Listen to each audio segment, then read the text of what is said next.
the madhouse. Cheers to episode 8. Cheers. Episode 8. Mango Sriracha.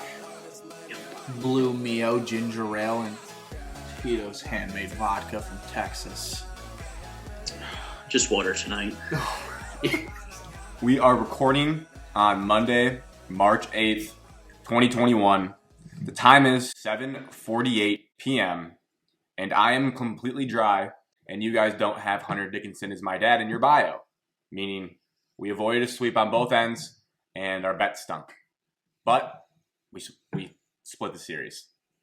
We didn't split anything, but Michigan and Michigan State split the series.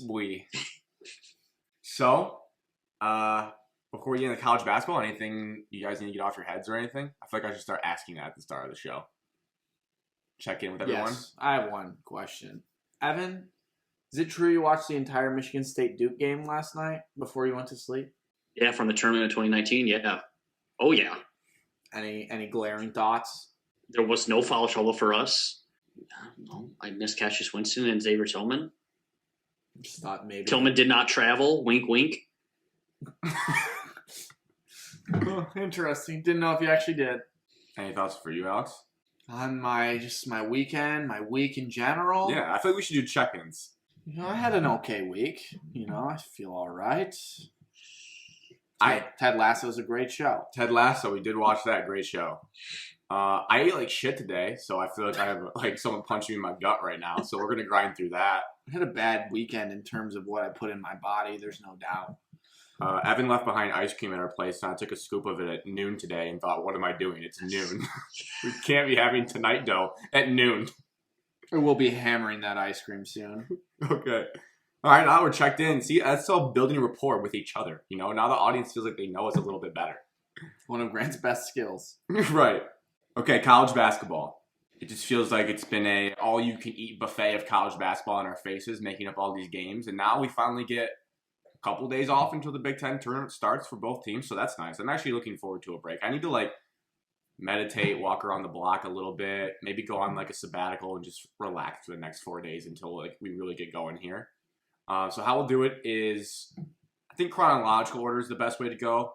So we'll do, the two games on Tuesday, which feel, I don't know why you guys feel, they feel like years ago when we film a week later. I just feel like the Indiana and Illinois games were a year ago. But we should touch on those a little bit before we get into the two matchups of Michigan and MSU. So I guess if we're going pure chronological, we'll start with the Michigan loss versus Illinois without Ayo Dosunmu. Anyways, Michigan got blown out by 23 points. Again, without Ayo Dosunmu, who is a potential Big Ten Player of the Year candidate. My actual thoughts on the game. We had talked about it on one of our previous shows. Evan had made a reference to a Dan Dockich saying that one team came to play basketball and one team came for a fight. And I think that encapsulates what Illinois did to Michigan that night. Illinois came for a fist fight because they felt like they were slighted about all the talk about rescheduling games and who the rightful Big Ten champ is, which we will get to later. That's a little tease there. I have some thoughts about that. But as I think we learn through this podcast and just as we get older, college basketball players, 18 to 21-year-old kids, when they have a chip on their shoulder, you just throw the record books out the window. When they have something to play for, when they're angry, when their coach tells them that they're the underdog and they're being slighted, just crazy things happen. So again, Illinois used that chip on their shoulder. Credit to them. They kind of bullied Michigan around, did not let Michigan get into a lot of their sets that they wanted to. And I think that's evident. Michigan only was 2 of 7 from three-point range, only 7 attempted threes, which to me means Illinois was driving them off the perimeter and not letting them get open shots. And then the most physical stat there was is Illinois out-rebounded Michigan 42 to 26. I mean, that's just a all-you-could-rebound fest on the boards for Kofi Cockburn. He proved to be too tough for Hunter Dickinson, I would say. I mean, neither of them dominated the game the way we thought, but overall, if you watched it with your eyes, Kofi was very physical and was forcing Hunter Dickinson to catch the ball way more outside of the paint than he'd like to.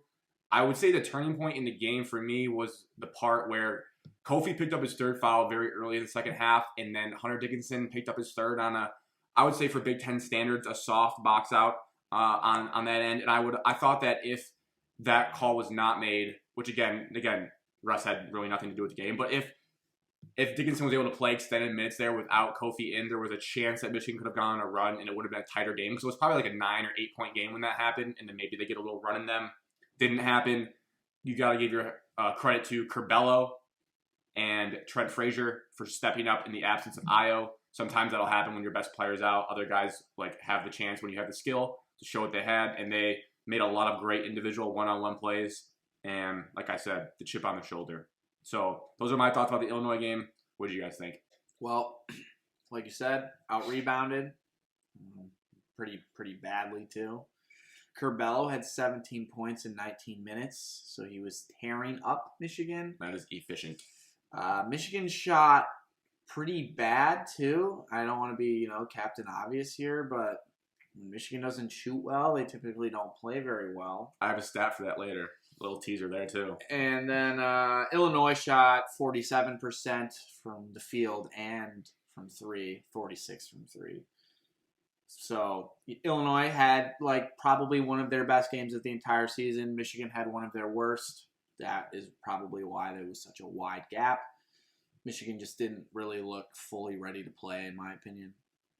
That's just how I see it. Which is telling considering how big of a game it was. Right. Yeah, you'd expect more out of Michigan in that game, but Illinois also brought it in terms of energy. Now, looking back at our last podcast, we were all dead wrong, saying if DeSumo doesn't play, that Illinois doesn't have a chance. So chop us. Chop us. I guess the biggest box score look at is that Dickinson shot 1 for 8, Wagner shot 1 for 9, and Liver shot 2 for 7. So your 3 best players combined to make 4 shots. You're not going to win. You're not going to win any basketball game. I mean, it hurts Michigan to see that happen at home, especially in a primetime game that was getting pumped onto ESPN all week. Pumped, yeah. And so I would say there. Yeah. As I didn't watch most of the second half due to Michigan State playing, so I was shocked by the outcome, I would say that. Yeah. The last thing I have about this is I was going to say it for the big picture part, but I made Alex do his Illinois rant right after the recap, so I feel I have to do my Illinois rant now because I have some thoughts about what has transpired in the last week of the season. So to buckle up real quick for this one. So I'm going to try to emulate Alex here with how he started. Illinois fans. Remember how he started that clip? Illinois fans. So, anyways. Really draw it out when you're talking. Illinois fans. A little slow. I know you're soft. Yes, no, okay. there it Anyways. is. That's so, today, we see on social media, our favorite place, Twitter. The deep web, love it. I need to log off. Just delete, activate my account. I'll have much better mental clarity. Anyways, today, they're doing the whole joke how I guess if you go on ESPN at some point, I don't know if they were photoshops. I think it was real because ESPN's system is kind of wonky sometimes. If you sort by games back in the Big Ten, Illinois is at the top of the Big Ten in the standings because ESPN is not necessarily doing it by a win percentage. If you filter by that, Michigan's at the top. But games back, Illinois is winning the Big Ten. They won the Big Ten, it says on ESPN. So a lot of screenshots about that from Illinois fans saying ESPN knows who the real Big Ten champion is. And then even the players. I would love to just touch on the fans, but I can't because the players are talking now. Io DeSumo in a press conference after their last game saying that they believe that they are co-champions and that they are the best team in the Big Ten and they deserve to be champions. They played all their games. Trent Frazier walking off the court holding a sign that said Big Ten champions in their last game. It's pathetic. It is absolutely pathetic what Illinois has come to this year. Now, before I get in more, I should say, because again, the duality of man, how we are. Do I understand their frustration? Yes. You guys would too. Would I likely be complaining if it were my team? Yeah, for sure. I think Michigan State fans would agree. If you slapped, a team by 23 points and they didn't reschedule the games, you'd be a little upset. But at the end of the day, I still stand by it. It looks pathetic to be making this big of a deal. Your coach is doing it. Your players are doing it. Your fans are doing it. It's like a culture we got screwed by the Big Ten conference. This isn't fair. To that, I say, okay, cool. You want to be Big Ten champions? You want to be the real Big Ten champions? How about this? Don't give up 91 points to Rutgers, who averages 68 points in the conference. No offense, Rutgers. Don't lose back-to-back home games to Maryland and OSU. Don't give up 81 points to MSU, who averages 65 points in the conference. No offense, MSU. Michigan had 3 games they could have rescheduled. Indiana, Penn State, and Northwestern. Do you Illinois fans really need to see Michigan run each of those teams out of the gym so you can sleep at night knowing you rightfully came in second place in the regular season? Is that what you needed to see? You needed to see those three teams get ran out of the gym by Michigan? I mean, what are we talking about? And as much as it may hurt Illinois fans to understand this fact, your win against Michigan by 23 counts just as much to your final regular season standings as does your overtime win versus 7-19, 3-16 in the conference, Nebraska. No offense of Nebraska. Every single game counts, and you just didn't win enough of them. That's all I have to say, and you look pathetic.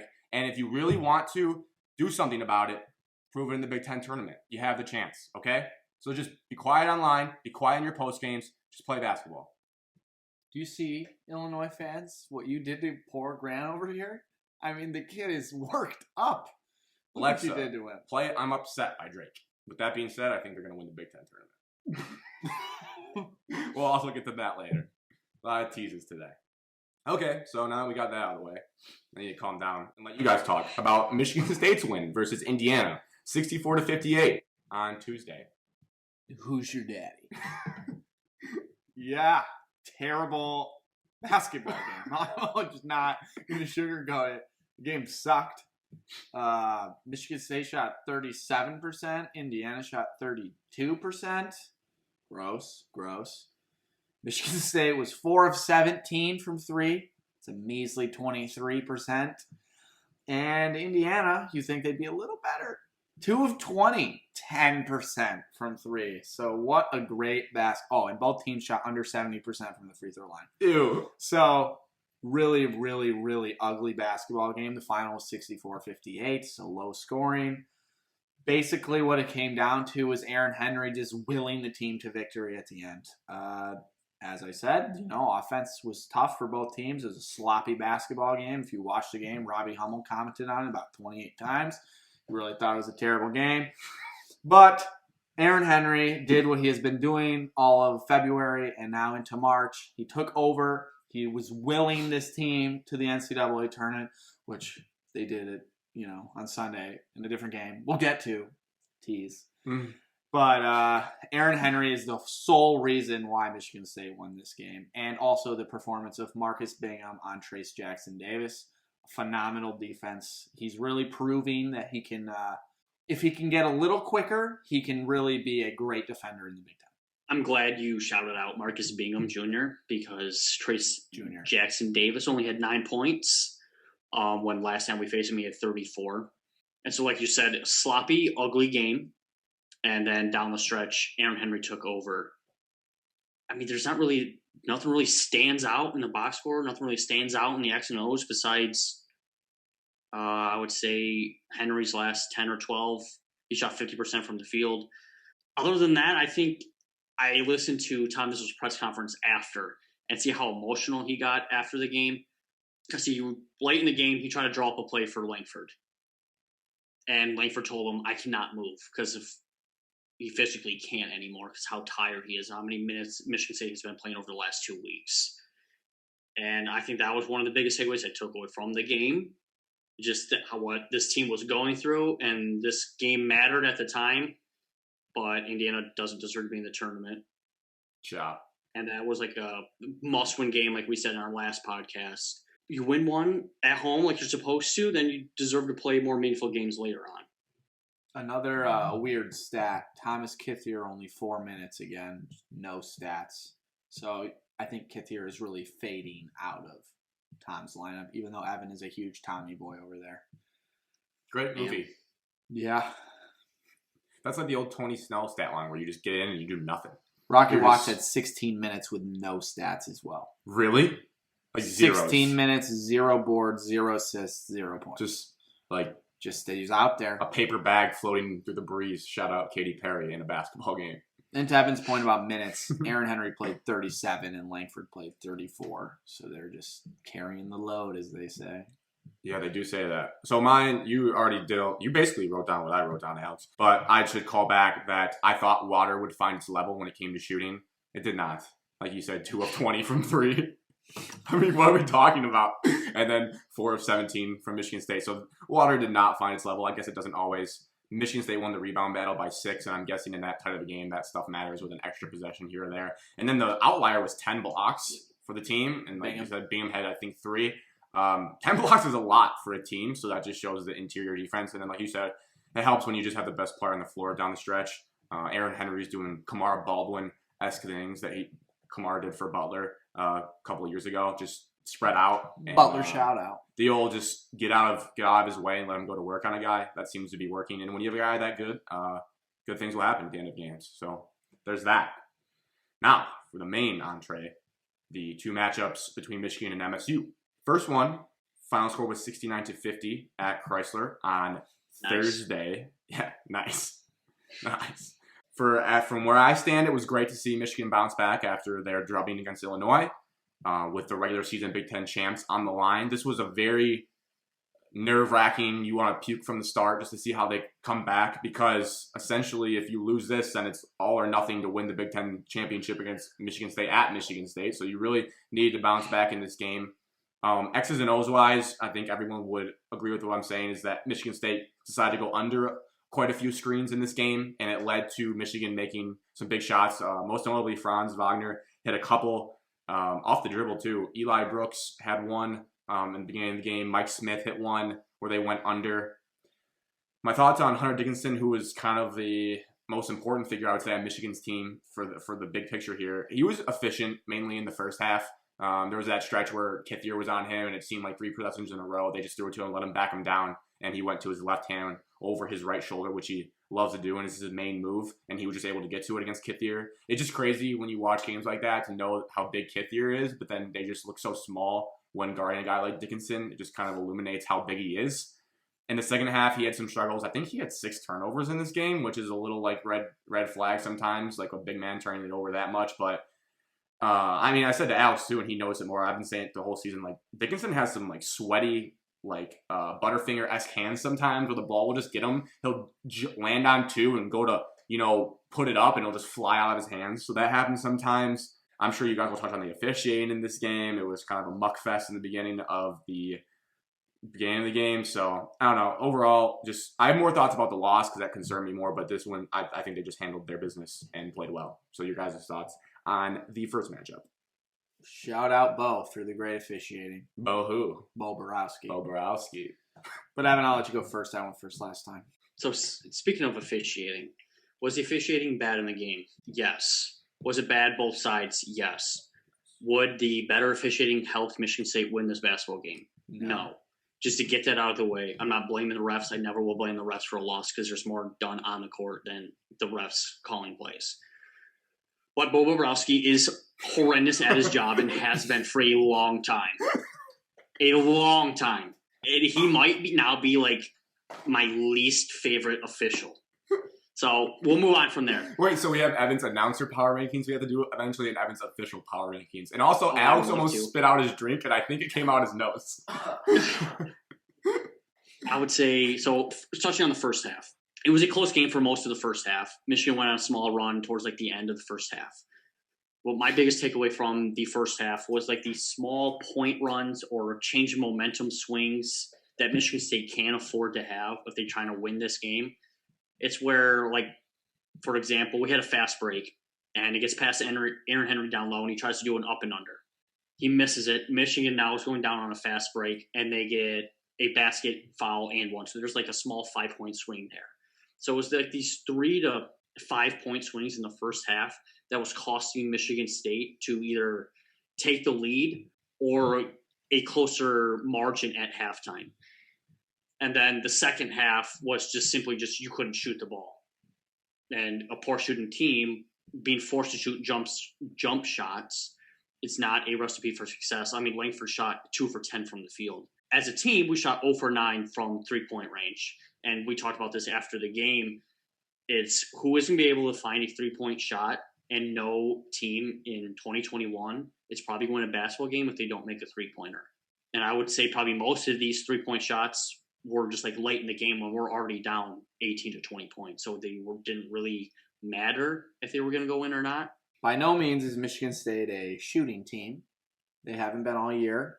But Michigan had 21 points off threes. Michigan State, you already said it, had 0, and Michigan State lost by 19. So there could be a correlation there of, 0 points off threes, and Michigan's shooting close to 50% from three. That's going to be a bit of a discrepancy and a negative towards your team. Also, Michigan State got out-rebounded. That doesn't happen a whole lot to Michigan State, at least in the Izzo era. So that's not great.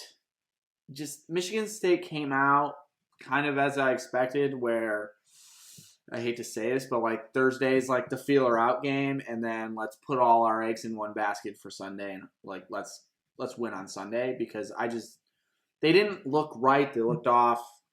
I thought they played okay in the first half.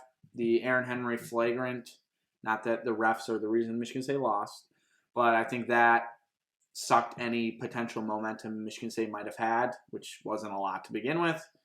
And then Michigan just started hitting their shots. I don't think Dickinson played that well, other than the first 7 or 8 minutes of the game when Kithier was on him, which Tom learned quickly. He is not going back to the Kithier-Dickinson matchup because that was a nightmare. Aaron Henry played poorly, couldn't shoot. So all those mistakes compiling on top of Michigan playing pretty well and a good bounce-back effort is the reason for the blowout. Game 2. All right. I'll do my mainly Michigan stuff as a Michigan fan, and then I also have a lot of things I saw about Michigan State, but obviously I'll pass it to you guys first, and then if you don't hit those, hop in, because I'm assuming we'll have similar thoughts. So Michigan versus MSU, round 2, the basically back-to-back kind of situation. Michigan State wins 70-64 on Sunday, and what the headline from this game is MSU punches their NCAA ticket, and then also, they made Illinois fans even more mad considering Michigan lost this, but again, let's not let them occupy real estate in our heads, even though they own 75% of beachfront property in my head right now. On Michigan's end, it kind of ties into what Alex was saying. Michigan did make 7 threes again, but they were 7 of 22, so not nearly as efficient. And we talk about efficiency a lot on this podcast. Yes, did you score 15 points, but did you go, 2 of 10 from the field and then get the rest at the free throw line? So it's how, you see those stats in the NBA a lot. It's okay, he shot that many times. Okay, of course he got 20 points. Anyways, I'm just saying in a 6-point game, you go 9 of 22, there's the tie. And this is why you get in the analytics and eye debate. In that game, I just thought Michigan got the looks they wanted from 3 a lot of times. They just did not go in.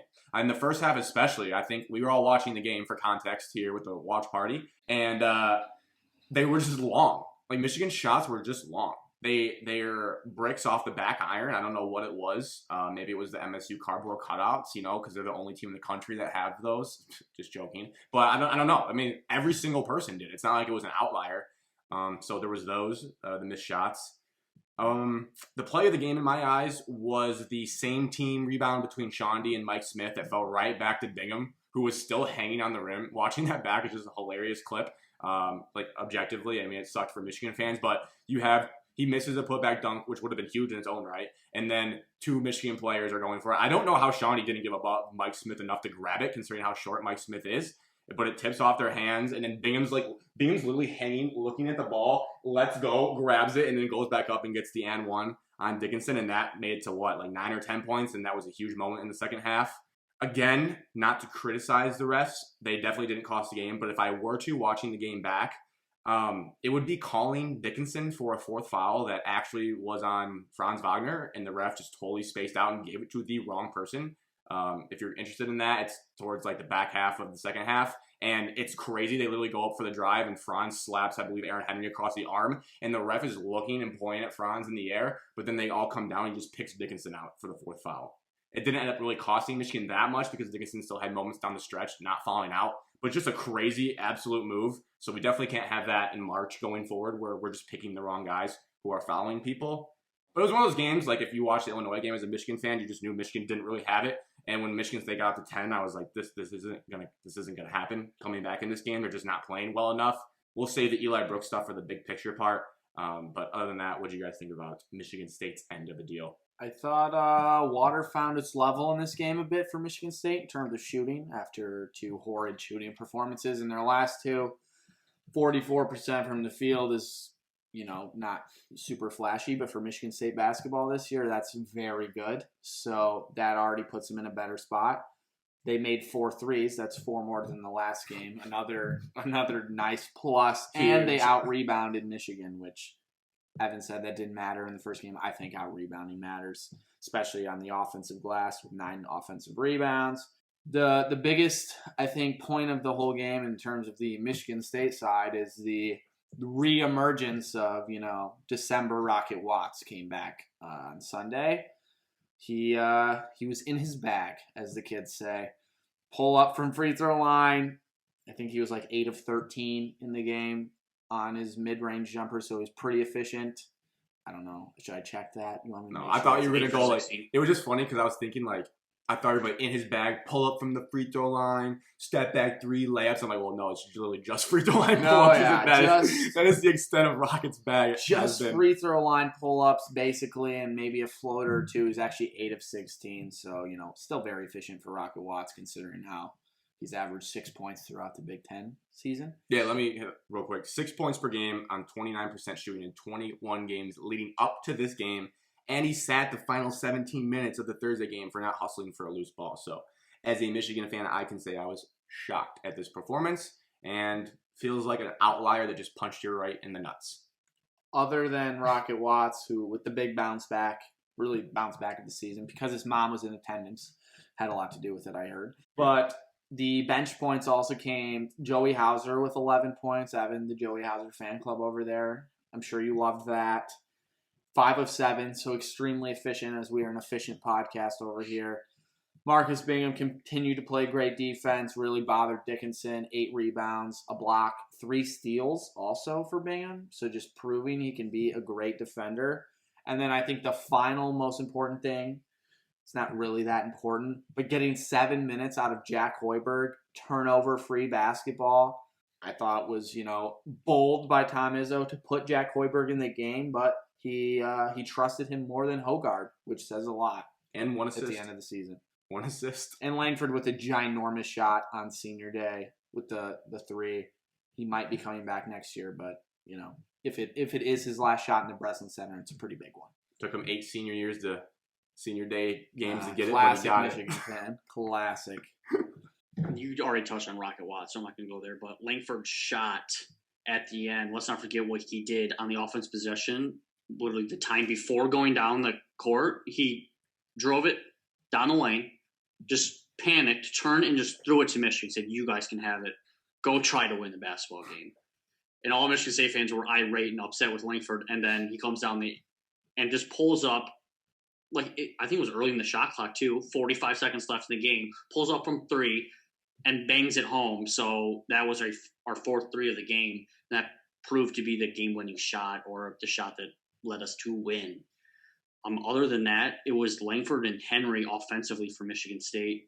And then, Greg, you touched on it earlier. I don't know how Michigan is on the free throw line or getting to the free throw line, but they only shot 11 free throws the game. They 7 for 11, while Michigan State, on the other hand, 18 for 23.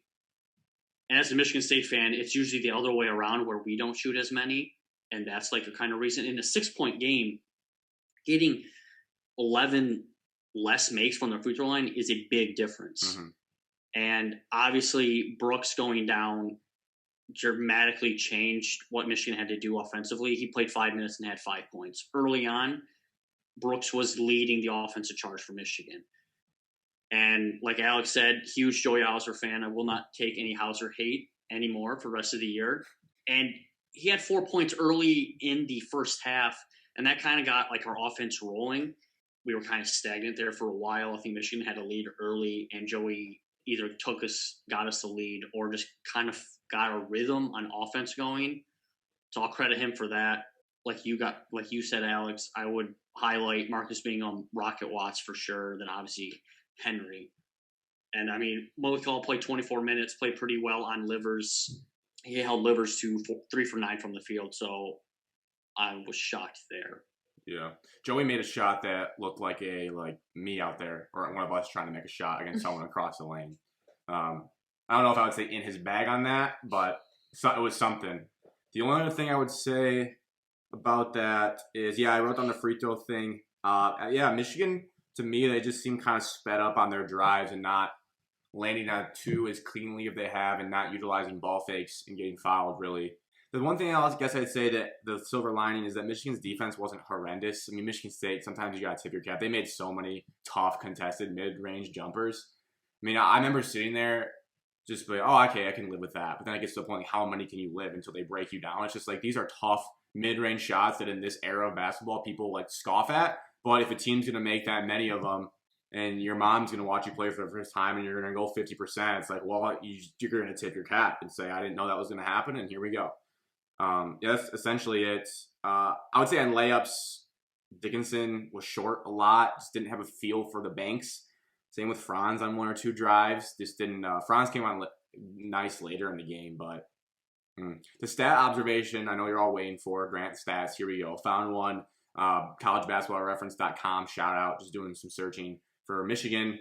They shot 31.8% from three in this game. They have not lost this year when shooting 33% or better from deep. They are 4-3 when they have shot worse than 33% and 15-0 when shooting above that. And two of those wins out of the four were against Oakland and Ball State. So if Michigan's not shooting 33% or better from three, there's a good chance they're going to lose the ball game.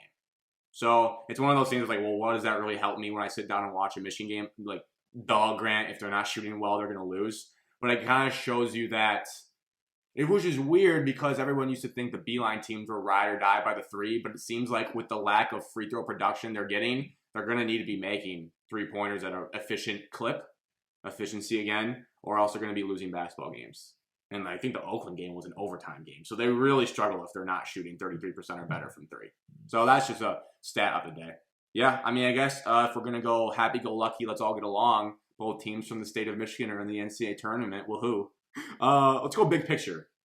Put everything into context. Get into the nitty-gritty. I guess that wouldn't be the nitty-gritty. I guess the game recap would be the nitty-gritty. I'm sorry. Let's get meta. MSU seeding for the big dance, which they punched their ticket in. So, two-part question here. What do you think they will get seed-wise, and what would you prefer them get seed-wise? What I think Michigan State will be is a 10 seed. Okay. What I want Michigan State to be, a 10 seed. Wow, look at that. I think 10 is the sweet number to be at. Should be able to beat the 7. I like Michigan State's chances against a 2, and then you're in the driver's seat. Wow. Breaking but news. I don't want to break that down yet because we're going to ask a bigger picture question. Alex likes Michigan State's chances versus a 2 seed. Breaking news. Already beat a I couple. agree. I would want a 10 seed, but however, this is the NCAA tournament. This is entertainment value for every matchup. Mm-hmm. And I just feel like since we won 3 top 5 matchups, Not a big I deal. feel like they're going to give us an 8 or a 9 seed. They're going to give us an 8 or a 9 seed. So you have that matchup, the second game versus 1. And there's so many like mid-major teams like on the bubble where they're going to just take up the 10 and 11 seeds as like the play-ins or not. And we moved past that now. So I think we'll probably get our 8 or 9. Not going to love it, but hopefully we get a 10. Maybe they'll jump us all the way up to a 7. Maybe they'll just reward us and be like, here you go, here's a 7. Wow. We really don't know what the committee thinks either. So what if Michigan State's on the 6th line right now and we have absolutely not? If I knew what the committee was thinking, I would have filled out a bracket and made a bet with someone that I would have a perfect bracket.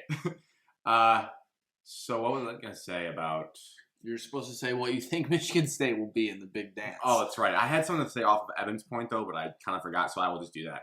I expect Michigan State to be a 10 or an 11 seed, and I have zero preference because I don't care. Of course not. Why would you care? Right, of course. So now, Michigan State, so we're going to do a floor and a ceiling. What is Michigan State's floor for March, and what is Michigan State's ceiling for March? Basement, floor? Yeah. L, first round. I mean, it's pretty much, you've seen this team all year. Riding a roller coaster of emotions, so easily could lose the first game. Wouldn't even be a little bit surprised. Trapped in a glass case of emotions. Now the ceiling. People are really wondering. Did you just see the grin on his face? I'm not. Well, Nightmare fuel. let's just preface it with. Here's your Kool-Aid.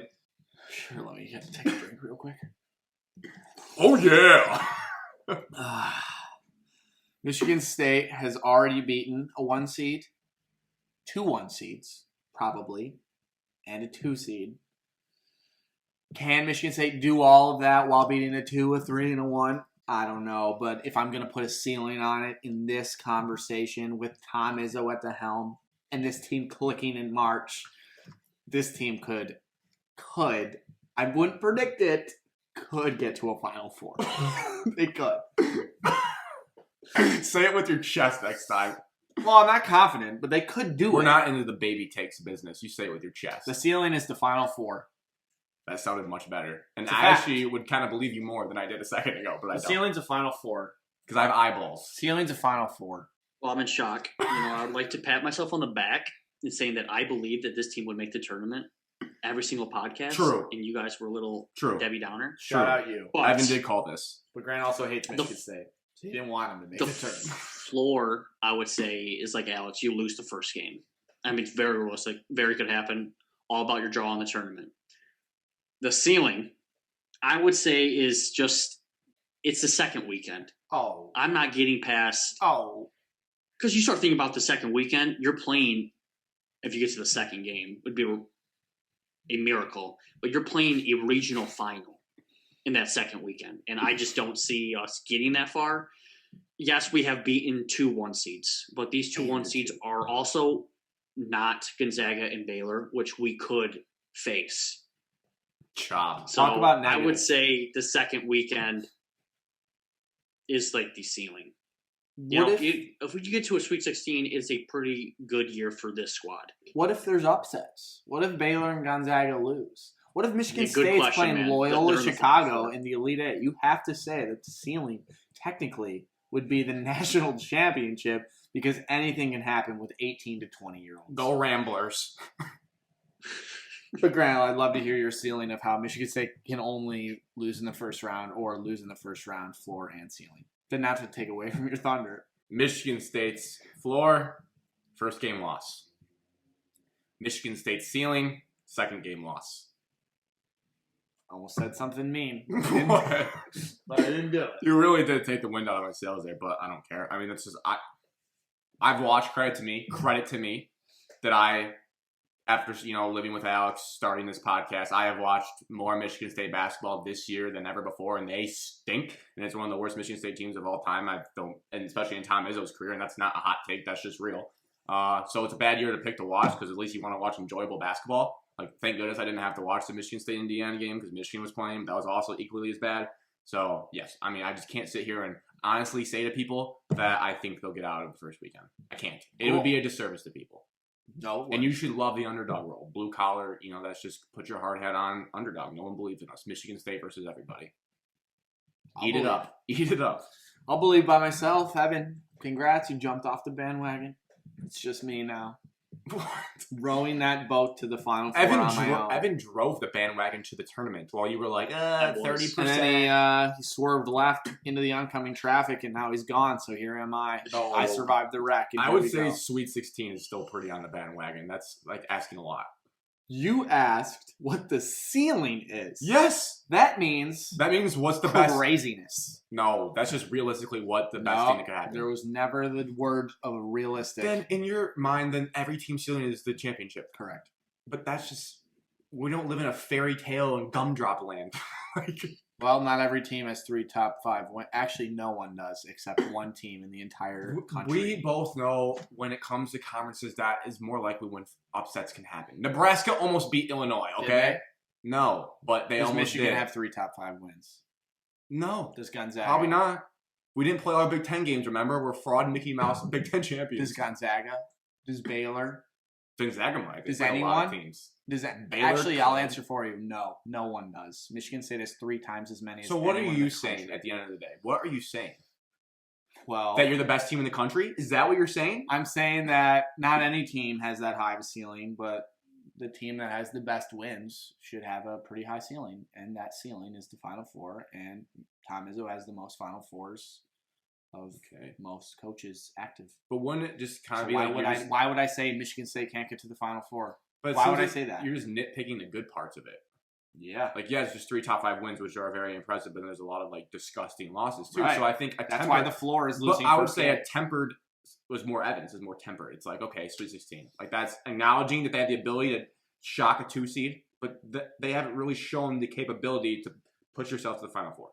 Right. Because they didn't have 3 top 5 wins in a week and a half, which is exactly how they would have to do in the tournament.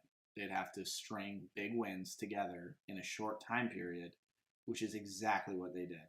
Well, the greatest thing about this we'll get to see. Yeah, but I also want to preface it. I said the floor was losing in the first game, so that's just needs to be said. Gotta hedge your bets. Yes. All right. And don't worry, I'm not going to sit here and tell you that everything's rose-colored glasses, because I labeled this next part for the big picture for Michigan. It's a therapy session. The worldwide wob guy, NBA, I love when an NBA team has a crushing blow. He just tweets, like, insert team name, therapy session, let it all out in the comments. So that's what I'm about to do for Michigan. What is wrong with Michigan basketball? Well, I mean, it's not like end of the world, don't get me wrong. But the theme I kind of took up on in the last 3 games with the 2 losses is that I think is a theory I'm working on. Against more physical teams equals more problems for Michigan. So it's something to keep an eye on in the draw. So, like, Michigan had blowouts over Wisconsin, Iowa, and Ohio State. Would any of you guys say those are really physical, like, in-your-face teams? Not really. I kind of thought at one point Ohio State was, but their defense is trash. You could argue Ohio State. They're physical really on offense, but not really. Yeah, I mean, their adjusted defense is terrible. So they're not going to man you up. I think Iowa's pretty soft. Wisconsin's not really aggressive. They're just slow. Nothing. Good shooters. And then you have the losses with Illinois and MSU. I would say those teams are more physical in nature. Obviously, Illinois, Kofi, and Michigan State, give them credit, whether it be Marble, Bingham, or Sissoko. They're going to get under your feathers a little bit. They have decent perimeter defense with Aaron Henry. He's a great perimeter defender. And I just think they struggle a little bit with those physical teams. Besides that, Isaiah Livers, circle big X or whatever around his name, single him out. Tough 3-game stretch for him. 2 of 7, 3 of 7, 3 of 9 with just 1 3-pointer in each of those games. I mean, we were talking about before during the glory run of the 4 games after the COVID break that he was making 4 3-pointers a game and making those 9-0 runs that were just propelling Michigan to, those big wins, essentially. And that just has not been there. Optimistically, though, like shooters shoot, you get out of slumps, water finds its level. Hopefully that's not going to continue for an 8-game stretch, because if that happens, then, like, what are you going to do? He just isn't shooting as good. X's and O's. Offense, I feel like, becomes very stagnant recently because they just try to, and just nod your head along if you think this is the case sometimes, because we 2 games in a row, is that they'll just stand there like waiting for Dickinson to get ready, and they're just running like middle school basketball where it's all about getting Dickinson that post touch, when they should be running more like clever action to get him on the move, catching the ball at the end of a pick and roll, or bringing him out for more screens and back screens. I mean, they ran that beautiful screen and then curl for the alley-oop to Austin Davis. Let's incorporate that with Hunter Dickinson. I mean, he's not the most like powerful guy, but his game is finesse. He's not just gonna bully you down low, and it seems like they're just saying catch it a little bit outside the block and just bully your guy under the basket. And I don't really think that's what he should be doing. I think they need to get him in better positions on the catch so he has an advantage on the catch. And I think that's what they should spend, this week. Use the Big Ten tournament to experiment with that and come with some new options, because it almost feels like it's all become stagnant, like I said, and teams are starting to kind of figure out what they want to do. And then other thing I would say is we talked about those. I really praise those over-the-top entry passes, and we saw Aaron Henry time those up time and again in the second matchup, where Franz would catch it, immediately look to throw overhead, and Aaron's already jumping because they know they watch film. They're not dumb. So, and then you saw the one time Franz caught it, pump faked for a shot, got Aaron Henry in the air, and then threw it over. They just need to be better with their ball fakes. Just ball fakes. Just simple fundamentals on the perimeter. Catch it, ball fake, and then get your entry pass in. Or maybe go to that bounce pass if you have to. But you can't just keep expecting to sneak entry passes over people's heads because they're going to get tipped. I mean, Michigan had 3 or 4 turnovers trying to get entry passes in that game, and you just can't have that. Eli Brooks, big picture. Obviously, it's going to be wrong if he's out. He is one of Michigan's better defenders, quite possibly their best on some days.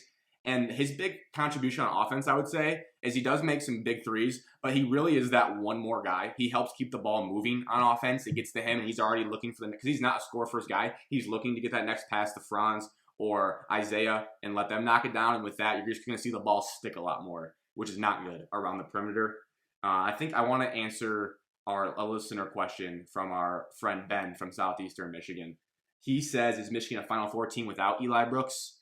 I tend to think no, just based on the body of work they've shown without him. That's 2 losses without him. So why would I think they'd make the Final Four? Unless they discover something with, because, I mean, as Evan said, and it's proving a great point, is their depth is not deep. Their depth is not deep. Wow, that's very profound, Grant. But you're going to rely on Zeb Jackson. And Terrence Williams didn't even play in the Michigan State game after Eli Brooks went out. What do you say? Their depth is not deep. Their depth is not deep. What a philosophical statement. And then Ben also asked, as he's an astute Michigan fan, is the key to beating Michigan getting the big guys in foul trouble? I would say yes. Dickinson gets in foul trouble against Illinois. They don't have a chance to come back in the game. And to that point, Ben, I would say that they need to work on getting Brandon Johns more looks with the potential small ball lineup at center, depending on the matchup. They did that against Michigan State, actually, in the first matchup, and it didn't work out that bad. It wasn't terrible. So take a page out of Michigan State's playbook and maybe adapt a little bit and run Brandon Johns at the 5 to give you a little bit more upside ceiling than Austin Davis can give you. And I know I'm rambling here. I just have, I believe, 2 more points. I think overall that they just need to slow down a lot. It just seems like when they're driving to the rim lately, they're just sped up and, they're just rushing their shots. Like, you just need to relax, land on 2 like we preach. We should be called the Land on 2 podcast sometimes. Just land on 2, please. And another thing, too, is that a lot of times they'll get open looks on the perimeter and hesitate and not shoot them. Just let it fly. Just let the shot fly. You don't always have to look for the extra pass. And the main part is what you're really asking, like, Grant, that's all fine. Where's the panic button? If this is the panic button right here, the mic, where's my hand? My hand's hovering above the panic button. I would say I am pressing the panic button if they lay a dud in their first Big Ten tournament game. If they don't, and there's the debate, how much stock should they give the Big Ten tournament? Should they rest more? No, they should go after the Big Ten tournament. You're getting Monday, Tuesday, Wednesday, 4 days off. You're getting that 4-day off break you need. If you slip up against OSU and Purdue, I wouldn't be as nervous. But if you lay a dud against Michigan State or Maryland, that is pressing the panic button. They need to get right. And they need to show that they can get back to the confidence they were playing at after that COVID break when they were just running teams out of the gym. I mean, this is the same team that scored 92 against Ohio State, and they struggled to score 70 against Michigan State. So there's something's a little bit off. The ball's not moving in the offense the way it was. So I'm still cautiously optimistic.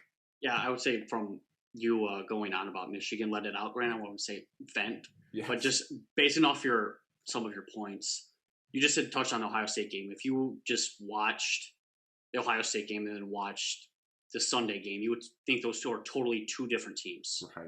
And off your offensive point, I would say the ball isn't moving as much, so I would agree with you there, to where it seemed like beginning of the year, Dickinson was kind of like a second option, and they would kind of let the guards facilitate, maybe drive, dump it down, drive and kick, But now that Dickinson is so dominating or has dominated a couple games, now they want to force feed him where he should be the first option. And can he be the first option? Yes.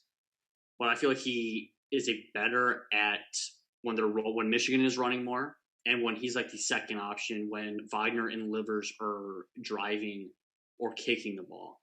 I wouldn't say they're panicking, but obviously everyone's going to say you want to be playing your best basketball down the stretch. And right now, Michigan's 1 for 2. And the Big Ten tournament could change that. 100% it could completely change that. But they would have another tough matchup against Michigan State. I think it would be a little bit easier of a matchup versus Maryland just on matchup problems. And you said the phrase running there. It made me think about, also I noticed that Michigan never really runs in transition ever. So I would like to see them do that. I feel like they can't, because we saw Wagner be able to run in transition, be able to facilitate out of that. And I feel like he might have to run more point forward or point guard and just go a little bit bigger. Johnny Brown's pretty good defensively, so he might have to play more with Brooks out. Yeah. Also, I mean, Alex's forearm is twitching right now. Too bad. Like, just freaking out. Like, pulsating. I just want to let you know you're all right, man. That happens to me sometimes. It's super weird feeling, and you're not going to be able to string thoughts together very well until it stops, but you'll be okay. Like, it's just kind of just like a little muscle. I can't stop looking at it either, so now I'm getting distracted, and I think we're off the rails after my therapy session. No, I have a thought, but it'll be in the Okay. same. Yeah, it's still going. Yeah, it's not going to stop, so I'll just hold For it the down floor here. and ceiling part is what you're saying? Yeah, I'll jump into that. So rightfully so. Now Michigan's floor and ceiling for March. Yep, I would be nervous a little bit if I was Michigan. Michigan reminds me of the 2017-2018 Michigan State basketball team. That team was 30-5. Very good team. They lost to Syracuse in the second round. I'm not saying Michigan's going to lose in the second round. But I'll say down the stretch, they struggled mightily. They were down 20 to Northwestern. They squeaked it out somehow. Then they barely beat Wisconsin, a bad Wisconsin team on senior day. And then barely beat Wisconsin in the first game of the Big Ten tournament, and then dropped the second one, followed by a 4-point win against Bucknell in the first game. The Bison. And then a 2-point loss to Syracuse in the second round. I feel like Michigan has time to right the ship, as they say, but they're trending towards these close, ugly games where I would start to get nervous as a Michigan fan if they're trending in the wrong direction at the wrong time. And if they get a bad matchup in the tournament, like a weird matchup where it's Syracuse zone that Michigan might not be ready for, or something weird like that, a matchup that doesn't go their favor, if they're already low on confidence, I could see their floor as a second-round exit. I don't see them losing to a 16. I'm not going to get crazy, but I could see them losing to an 8 or a 9 based on if they continue to struggle throughout the Big Ten tournament. Now, obviously, their ceiling, I don't know if I said their floor on the last one, but their floor would be the 8-9 loss. Yes. Ceiling would be the national championship game. I think that's just pretty simple. I mean, they're A loss in the national championship. they're a number game? one You seed, didn't say they could win it and all. I think they could Say it. go to the national championship game. I also need to add, I would like Michigan to stop playing as much zone, especially out of timeouts, because now it's obvious. It was kind of like a cute little thing where you would, but they always do it out of timeouts. So we saw in the Michigan State game, right? Came out of timeout and Langford's just staying wide open because they weren't communicating. They were in a 2-3 zone there, and they just left him open, and he drilled a 3 to win the game. So maybe a little bit less zone, or maybe just incorporate it more, like not out of timeouts, because if you're a coach right now, you're just drawing up a 2-3 zone play out of timeouts because you know Michigan's going to it. Evan, your floor and your ceiling for the Wolverines. I would 100% agree with Alex. Now, the 8-9 matchup, the floor, 8-9 matchup is all about draw. Could they beat down an 8-9 matchup and win by 20-25? Absolutely. But if they 8-9 matchup, if they have like a post player that can somewhat match up with Dickinson, if they're hitting the other team's hitting threes, then obviously it's going to be a problem. And then I would say ceiling, I would say Final Four, national championship, that around there. I would say Final Four. I mean, a week or two ago, we were saying that this team is basically like penciled in at the Final Four. Now they struggle down the stretch. But I would say their goal should still be Final Four. They've been one of the most consistent teams throughout the year.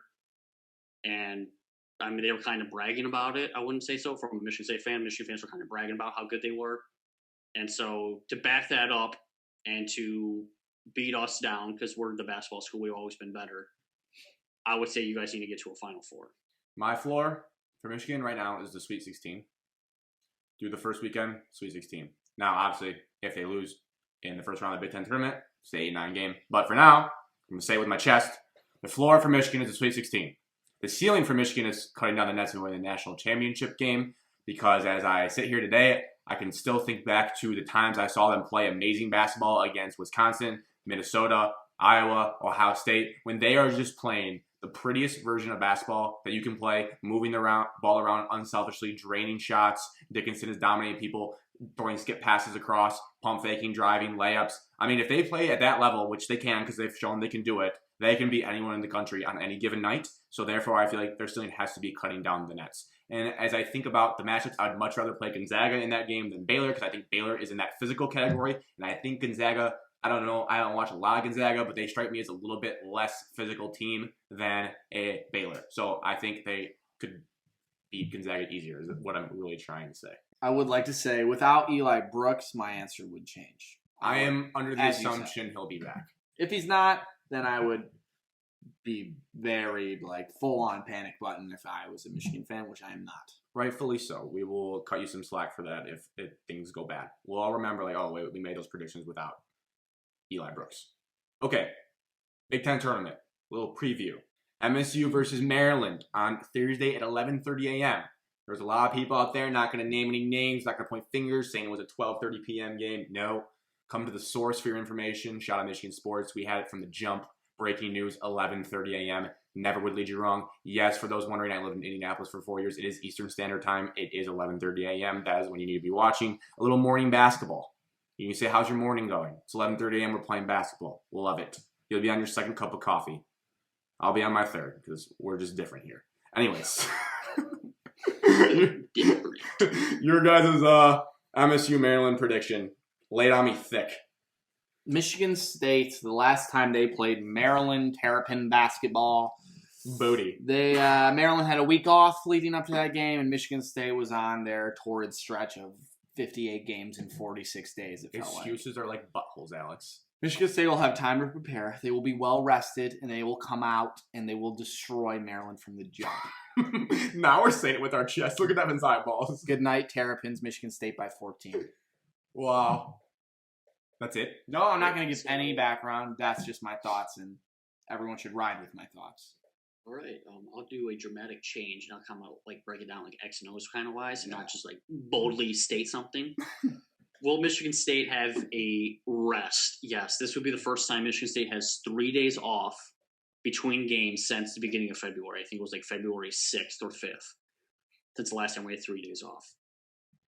Now, last time we played Maryland was in Maryland, and they started out the game. I think it was 5 for 5 from 3-point range, and we got down 11-0, 15 to 4.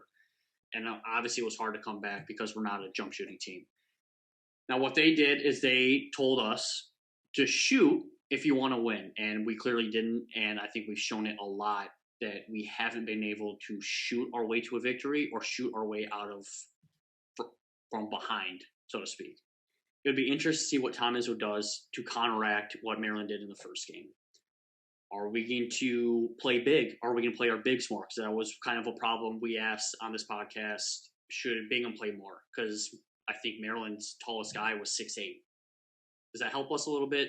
Yes, but could we use that into advantage? Potentially. Are we going to get beat off the dribble drive if we do start a big man? And how are we going to come out? I would say, Alex said, he thinks that we're going to come out fast. He thinks we're going to take a league and just run with it. However, Maryland is now playing for their tournament hopes because they had probably two of the worst losses in Big Ten the last week. Mm-hmm. They lost at Northwestern, and they just lost, I think it was a home game maybe? Yes. It doesn't matter. They lost to Penn State. So they're now on the bubble, 10 seed our area. But if they lose, now you're talking Maryland couldn't potentially not make the tournament. So this game, obviously, Michigan State hopefully is not looking forward to playing Michigan for a third time because you don't want to look past your current opponent. But I'm confident in that we'll be able to play a lot better than what we did. And the last game, the score wasn't as close as the game was. Yes, it was a 9 to 11 point game, but I think we lost by 18 or 17 like that, and it just got away from us at the end. So what? I think Michigan State will win. Yes, I'm confident in this team, but I think it's going to be a lot closer than what Alex thinks. And what team is going to show up for an 11:30 basketball game? Yes, it's a noon basketball game, so you can kind of get to that point, but you're also playing on a Thursday, weird time on a Thursday. You're kind of used to playing noon on either a Sunday or Saturday. NFL stadium. It's going to be a weird atmosphere. Yeah. Evan, want to say anything? Where you'll be watching the game from? Oh, yeah? I'll be in section, what is it called? Section. If Media section. Right. If you guys want an autograph. I will be in section. Oh my gosh, I lost it. I don't know what section I'm going to be in. He lost his ticket. He'll be at the game, is what I was trying to say. I'll be at the game. I'll be in Lucas Oil Stadium. I'll be end zone, section 625, row 11. Shirtless. You'll see me there. If you hear one fan screaming at every turnover Michigan State has, that's me. Michigan side of the table, they will get to play MSU or Maryland, Ohio State or Purdue, and then likely Illinois or Iowa if they make it that far. The same for Michigan State because we're on the same side of the bracket. So those are the kind of matchups you're looking at unless some crazy upsets happen. From my perspective, the only real test I'd like to see again is Illinois, just to stick it to them. The Ohio State game could be another great one. If those teams have any semblance of the first game, although Ohio State has dropped off, like we said, Michigan killed them. But that could be another all-time just great scoring game because they just seem to score points in bunches when those two play. Aside from that, I've already said what I need to see out of Michigan, so I'm not panicked. We'd like to answer another fan question. They're just, like I said, there's thousands we get, and we just luckily found these two to talk about today. This is from Michael. He wants to know how we think the Big Ten tournament will pan out. So I'm going to take this as let's just give who we think is going to win the Big Ten tournament, and just briefly why you think that. Alex, you popped up, eager beaver. Who do you think? How do you think the Big Ten tournament is going to pan out? I'm staring at this bracket in the face right now, and I'm going to be completely honest. It could be a blank show, bad word, poop show, shit show. Oh. I have no idea where, who's going to come out of this. Michigan's kind of reeling. I don't think Purdue can beat Ohio State. I thought maybe Purdue could beat Michigan. I think Purdue can beat Ohio State. Maybe Illinois is the hottest team in the Big Ten right now. Can Michigan State sneak into a semifinal game? I don't really know. But if I'm just going to base it off of all what I've seen this season, it's got to be the undisputed champs, Illinois. Kick rocks. Chop. Going off of what before I predict who's going to win, I think Michigan should be striving to win the Big Ten championship just to stick it to Illinois for how much trash talk they have on social media, like we talked about earlier in the podcast. So I think Michigan should try to win the Big Ten tournament, and that way they don't potentially fall off the one line. There's no 2 seed that deserves a 1 seed, but that way nobody can talk about it. Yeah.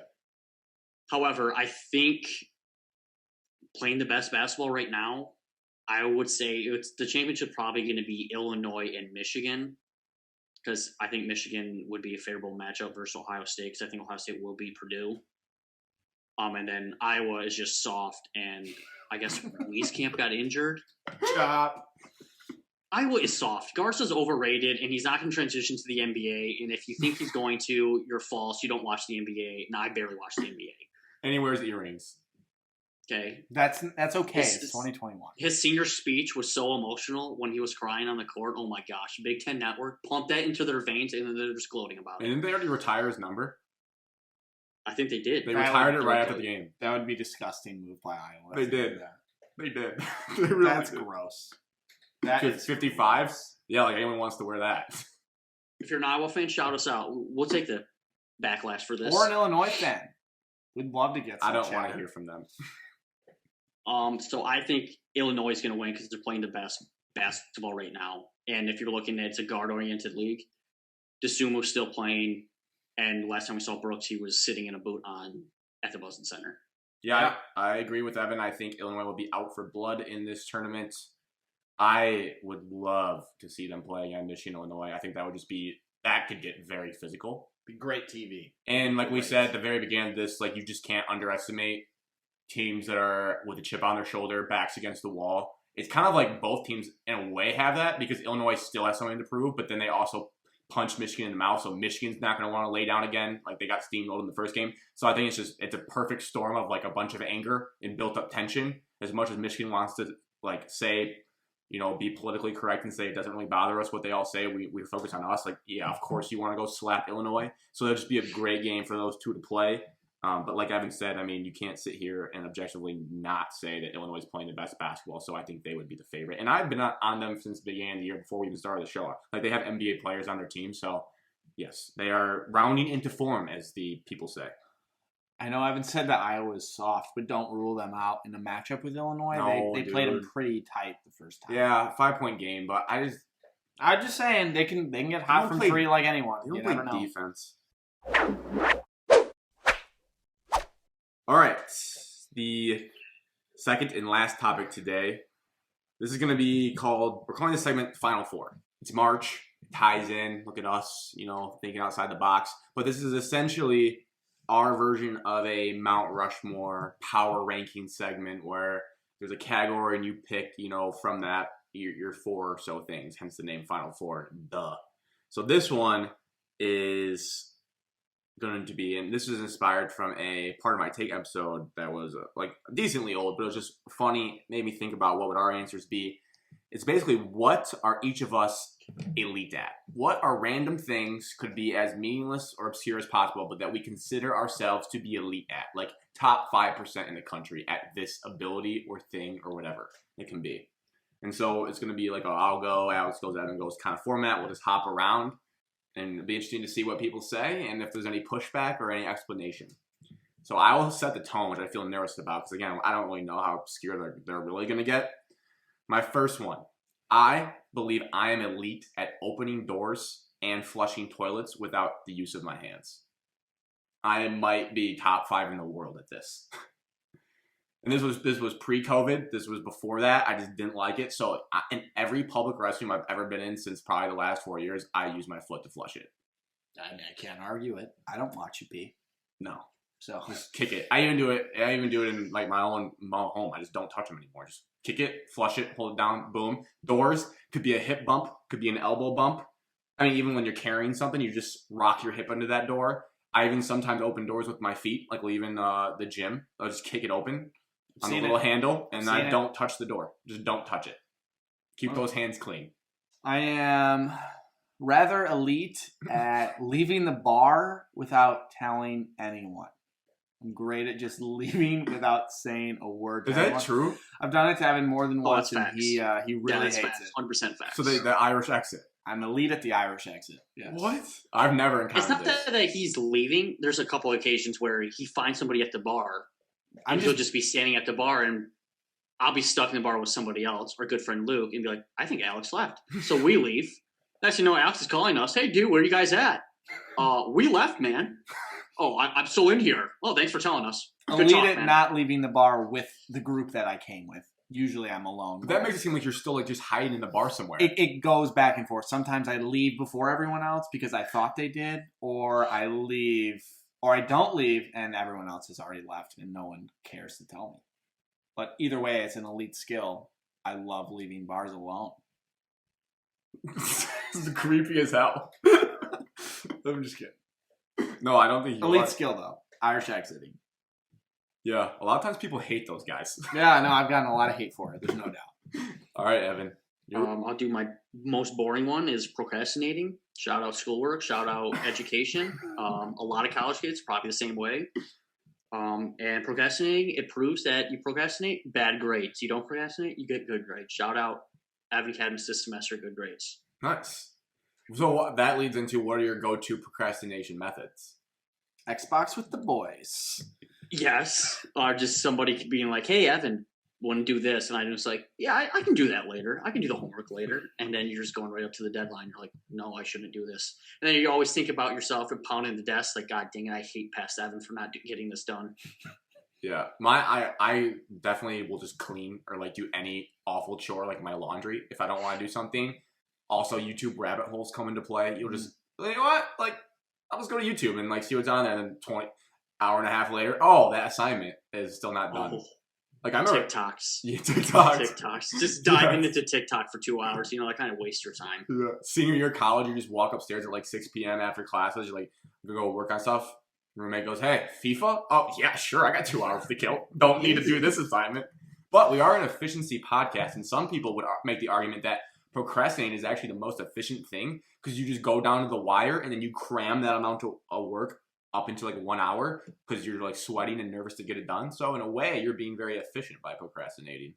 My second one of what I am elite at. I am elite at getting a sporting event on a screen through using an app or a Reddit link. This came through 4 years of not having cable in college. So I am quick with the activation code for your TV that they always have on those Fox Sports or NBC or ABC apps, ESPN, like you're trying to log in on your laptop to get it on the TV. It's like, I'll enter this activation code. So fast with that. I would like to think I pretty much always know what channel like the game's going to be on just based on what conference it is. Like, okay, I know we don't need to check out the ESPN app first. That's a Fox game. Classic, always have the password saved on my laptop guide to speed up the process because you can't be typing out the email and password every time. And when it comes to the Reddit links, don't come after me, government, but I am elite at closing out of like the like spam ads on that they just throw a bunch of ads in your face until you can get to the game. You're going to prison for this. No one's fast. Like Dana White said, he's going to crack down on Reddit streamers, but until I'm behind bars, I don't really do that anymore. The Reddit streams, like, don't really, but elite. So if you need a sporting event on a screen and you don't have cable, I'm your guy. I am elite at the board game. Sorry. I don't think I have ever lost in that game once. As long as I'm the blue little pieces, I am elite. It's not the same color. Elite at Sorry. I don't have much backstory. Do you have strategy for that, or? I don't know. I'm a very unlucky person to begin with, but that is my game, and I get all the luck in that, and I have great strategy on how to win. I'm not going to reveal that in case I ever play anyone in Sorry here, but I'm very, very good at it, and I might cheat a tiny bit when I play. Really? Actually? It's been my game since I was a young boy. Second most boring, I'd say breaking news into group chats, our group chat, me probably always having the phone on me and getting an ESPN notification right away. I just blast in our group chat to get like the conversation going. So I would say elite at breaking news. Yeah, and that's got to be a rush, right? Like breaking news is a great feeling. Yeah, it is. And that way everyone's like, "Oh, your source." Alex will always tell me, "What's your source?" Be like, "No, it just happened, man." Yeah, like I know. I was personally told by who's ever involved, and I can like attest to this one. Evan's like very quick and to the point about it, like just one sentence, like 4 words about what happened to sum it all up. Just boom out there and just lets it sit like a bomb just went off, and he's like, "All right, let's see how people react to this." It's never like, "Hey, did you guys see this?" It's just like, "What happened?" Biden president, Evan Cadmus. Breaking news. So he's like the Schefter of the group chats. Elite. My third one. I am elite at getting people back to telling their story / making sure it doesn't get forgotten about. So what I mean, like a lot of times when you're at a party and people are yelling and loud, someone's like telling you a story about something that happened or they're getting a point across, and then like inevitably there'll be a distraction or an interruption in a party environment. I am always the guy that's like, "Hey, what were you saying before that happened?" Like I'll always make sure that they are able to get back to what they wanted to say, because I feel like that's an awful feeling when you have something really important to say and something like crazy happens and then like everyone forgets about it. So I always am like, "Hey, you know what? What were you saying before that? Go ahead and finish." Just making sure people's stories aren't lost. Your Third thing I'm elite at, ruining photos. Evan can definitely attest to that. I do not take great pictures ever. I actually couldn't tell you a picture I look decent in. I'm elite at looking bad in photos, ruining photos for others, ruining pictures that Evan wants to put on Instagram that he looks great in, but I look like an idiot in. So he's like, "Wow, now I can't post this, Alex. Thanks a lot." So I am elite at ruining photos. Agreed. You always look like you either just took a poop or just smelled a fart in all of your photos. I don't have the whole photogenic gene down yet. Cue me putting in a photo that I'm exactly thinking of in this moment while we're on a boat, where it looks like you just either pooped or smelled a fart, and Evan and I look great. New Year's resolution, I'll be better at taking pictures. Maybe. I will be selfish. If I look good in it, you don't, I'm sorry. I'm tired of it. Oh, yeah. I will still post it. Dude, you can see girls that do that. Like, their friends look terrible, but they look good. They're definitely throwing that on Instagram. They're like cutthroat when it comes to that stuff. Faster Horses last year, the greatest picture I've ever taken with Wilkins. Alex is ruining it. Laying there. It is a horrendous picture by Alex. But Wilkins and I look great. I have a great smile. It looks fantastic. This is my best photo. And Alex is in it, just ruining it. I'm like, you know what? You cropped me out. Just like your energy in it is not good. Your heart's not there. Like, you don't even want to try to take taking pictures. I hate taking I think that's where it needs to change from. That's where this. I'm going to meditate and find something where I want to take pictures. Okay. It's your mindset. You need to change. Like, I have an opportunity to take a great picture right now. So do it. All right, Evan, your third one. My third one, I would be saying going too hard on the night before an important event. Examples, Halloween, Friday night. Hey, the Michigan State game's on Halloween. Halloween, we're all going to dress up. Friday night before, we party casually. Go way too hard. Can't do it on Saturday. Barely drank. I was there, like having a good time with everyone, but I wasn't as fun as Friday night. Another example would probably be Illinois weekend 2 years ago, I think now. Yes. Friday night, go out to the bars with our good friend Cody Wilkins again. An elite story. I'm not going to get into it. Go too hard. Barely show up for the tailgate before the Illinois game. I'm elite at ruining Saturdays. fun Saturday by going way too hard the day before. I've never seen Evan recover and be able to drink on the Saturday after the. It after also he goes doesn't too help hard that on I am Fridays. like probably the biggest Loser. fill in the blank when you're hungover. I am the biggest soft wussy, as they say. The fourth thing, but I've been guilty. We've all been guilty of it too. It's just sometimes you get carried away. You get so excited for that weekend that you just want to just get it all out Friday. It's like, whoa, just pace yourself, man. You get a whole other day tomorrow. Elite at, fourth thing. I am elite at naming the titles of songs and artists within seconds of hearing the song. And I would say that has to account for at least like 20% of my brain capacity, which is weird because I don't listen to music a ton. More of a podcast listener guy.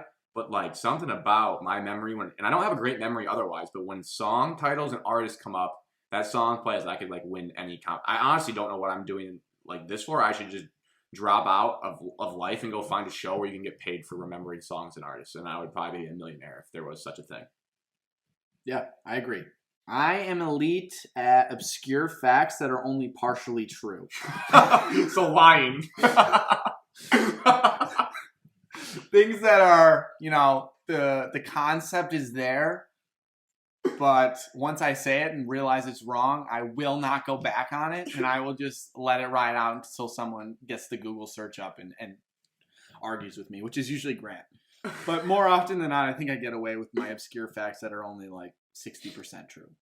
Yeah, you like say something that in big picture is true, but you kind of like overstep the line and like add on it'd be like example, like, oh, Rocket, like if you're saying, oh, Rocket Watch shot like 75% from mid-range. It's like, well, no, you're right, and he shot good from mid-range, but it was 50%, not 75. And if you don't go check to make sure the percentage, I was just going to be like, oh, I got away with that one.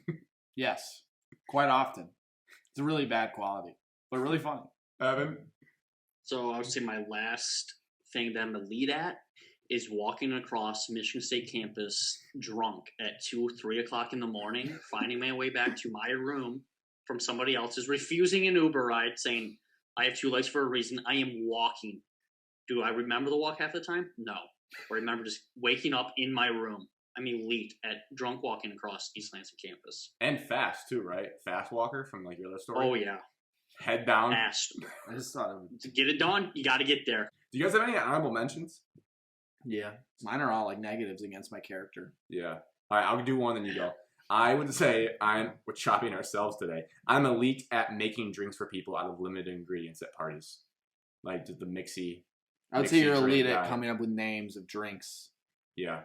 that aren't real. Just give me like a couple. I mean, there was a stretch there where I would show up with that cranberry 2-liter, basically, just filled, like jungle juice, just filled of just random leftover ingredients from weeks before of alcohol. And, it never tasted terrible. No one ever said that's disgusting. I'm not drinking it. So I consider myself elite at that.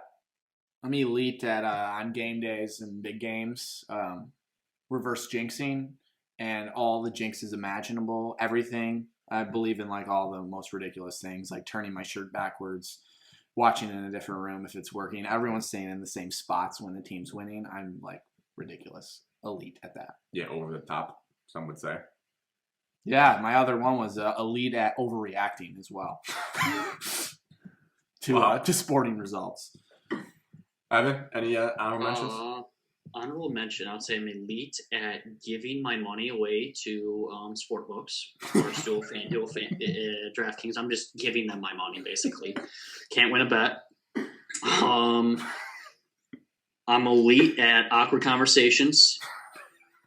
You just stick it out. Oh, Stick it out. That was awkward there. I am elite at not knowing when to leave a situation, not knowing how This to is the leave. most accurate thing you said I so far. stay way too long than I'm supposed to. Like, Evan, you need to leave, but I don't because I don't know how to leave. It's number one. That should be Evan's number one because there's countless times in the apartment where I'm sitting there. It's like 11:30. I have an 8 a.m. the next day. Like everyone's going to sleep, and Evan's just standing there like, Evan, you can go now if you want to go. And I was just like, oh, I can? Okay, great. I've been wanting to leave for an hour. I don't feel bad most of the time when I'm hanging out with my friends. Like, I should be able to just leave. But it's like the other situations where I'm like with other people, not strangers, but acquaintances, who are like, should I go? All right, I'm going to leave. In my mind, I'm going to tell myself, I'm going to leave.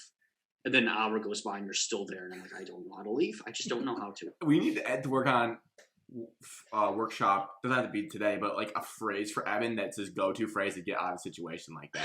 Like Evan needs to like get a dog. Like, oh, I gotta go take out my dog, so I'll see you, man. I'll see you around. Like he just needs some like because I think about that sometimes too. I'm like not great at ending conversations, like especially on the phone. Like you almost see like all right, because like just goodbye. Like just say goodbye. I'm leaving. Like you just need a go-to phrase. So not it's two people saying goodbye back and forth 3 times. Like just nope. All right, I'll see you, man. Been fun hanging out. I'm gonna go somewhere else now. See you, man. And then you just go. I think my goldfish just died. I gotta go. Something like that. Last one, quickly. I would say I'm elite at playing the right song at the right moment at a party. I have a pretty good feel for that situation. You're wrong for saying wrong there. I just, whether it needs to be a thunderstruck moment or it needs to be a 10 p.m. let's really ramp up the intensity here moment. I'm not great at winding down parties by any means. Like I'll definitely, similar to Evan not knowing when to leave, I don't know when to play like the wind down playlist to relax at night. It's still like Levels by Avicii at 12:30 a.m. going strong. So could work on that. And then lastly, I would say I'm elite at throwing and catching things. I asked my sister what I'm elite at. Well, I asked my family. She's the only one who responded. Show. She said I'm elite at throwing a ball off the wall and catching it, because I guess I did that a lot when I was younger. I just, be always throwing something off the walls. My dad yelled at me. Not a big deal. So what yeah, a terrible thing. Yeah, well, I'm elite at it apparently. Snooze fest, as Evan said a couple podcasts ago.